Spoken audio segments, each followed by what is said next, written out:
Hola mi hermano y amigo, saludos para usted, bienvenido, este es su canal Viviendo en la Palabra. En esta sección vamos a contestar a una inquietud.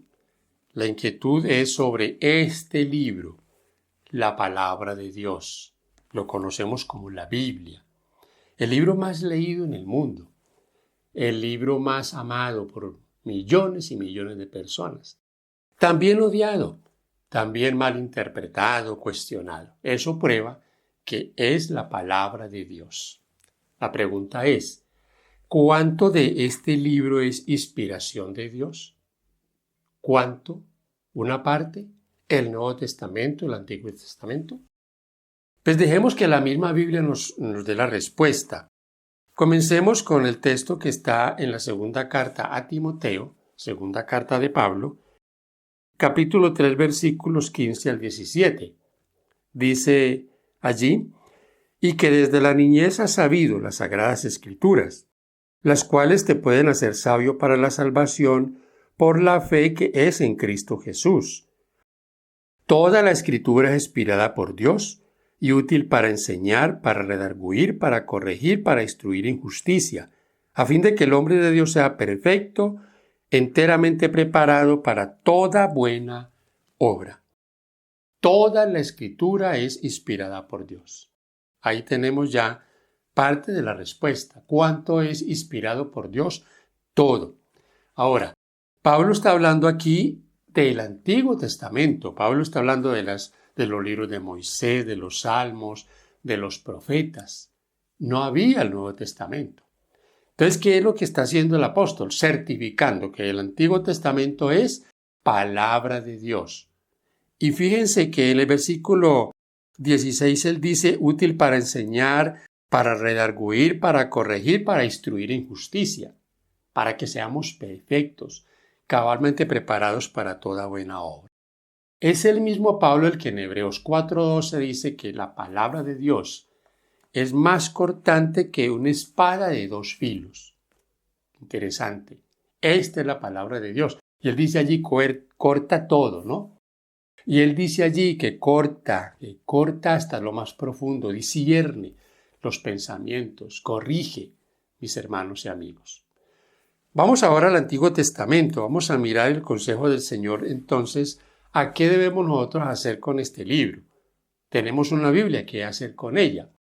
Fíjense que en el capítulo 17, versículo 19 de Deuteronomio dice, y lo tendrá consigo, y leerá en él todos los días de su vida, para aprender a temer a Jehová su Dios, para guardar todas las cosas de esta ley y estos estatutos, para ponerlos por obra.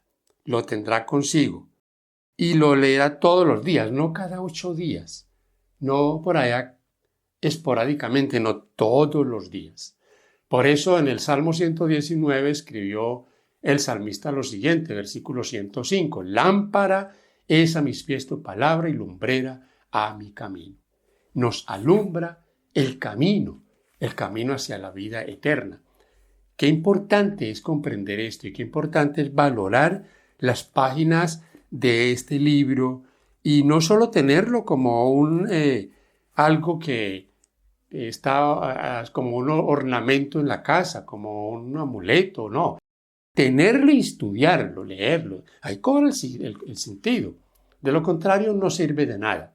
Créanlo, mi hermano, una Biblia que no se lee, que no se estudia, no sirve de nada. ¿Por qué? Porque es letra muerta. Pero cuando usted comienza a leerla e interioriza lo que aquí está, pasa de ser letra a ser vida para usted, ya el asunto comienza a cambiar.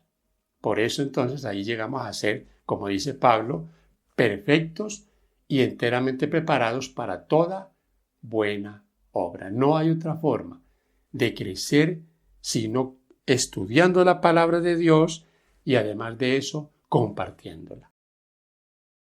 En Jeremías, en el capítulo 15, el versículo 16, hay un texto que es muy bonito en cuanto al mensaje que tiene o la invitación que tiene.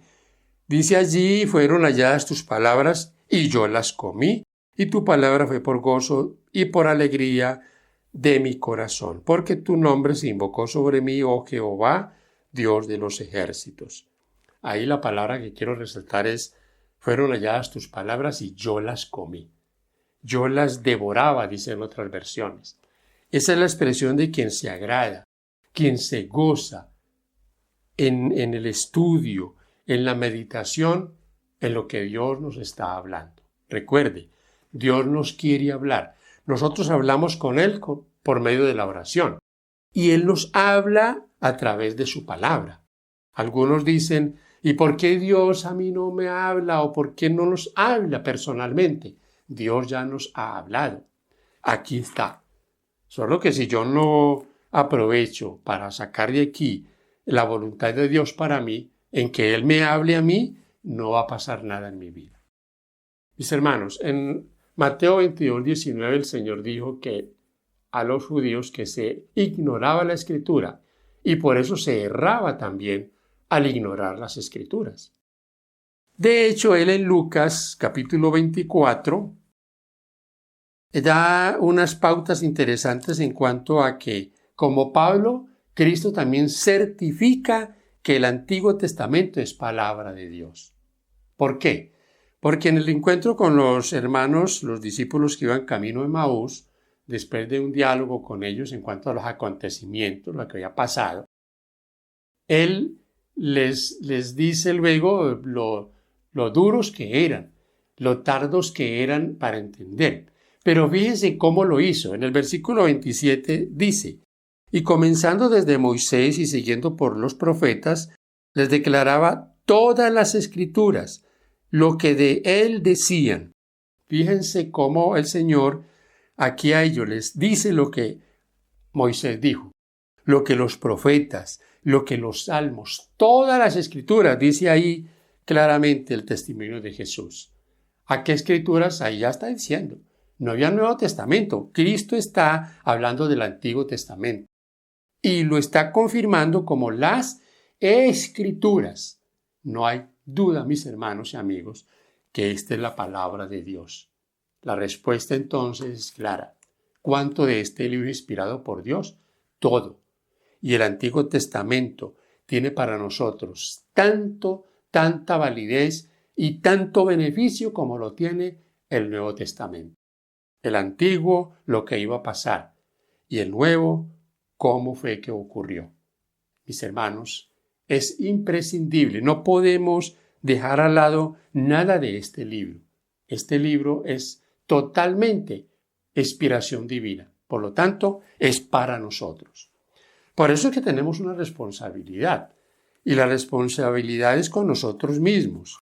Y aquí en Apocalipsis, en el capítulo 1, versículo 3, está la invitación. Dice aquí, bienaventurado el que lee.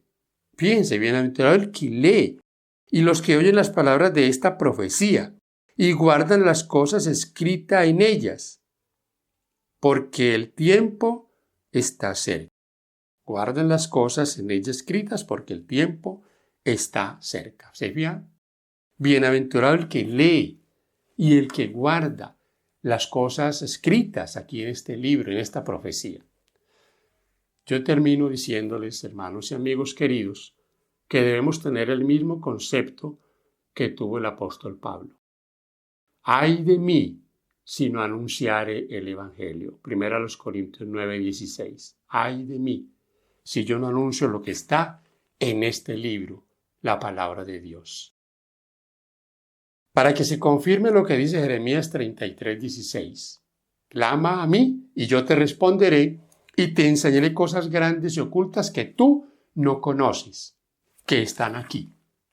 Y otro texto también que lo interpretamos de esta misma forma es 1 Corintios 2:9. Cosas que ojo no vio, ni oído oyó, ni han subido en corazón de hombre, son las que Dios ha preparado para los que le aman. Mi hermano, comience a disfrutar ya de esas cosas aquí, en la palabra de Dios. Aquí hay cosas que Dios ha preparado para los que le aman y Él nos las quiere revelar, pero no lo podrá hacer si nosotros mantenemos este libro cerrado, si no lo leemos y no nos alimentamos de él. Así que la invitación es esa. Esta es palabra de Dios. De Génesis a Apocalipsis.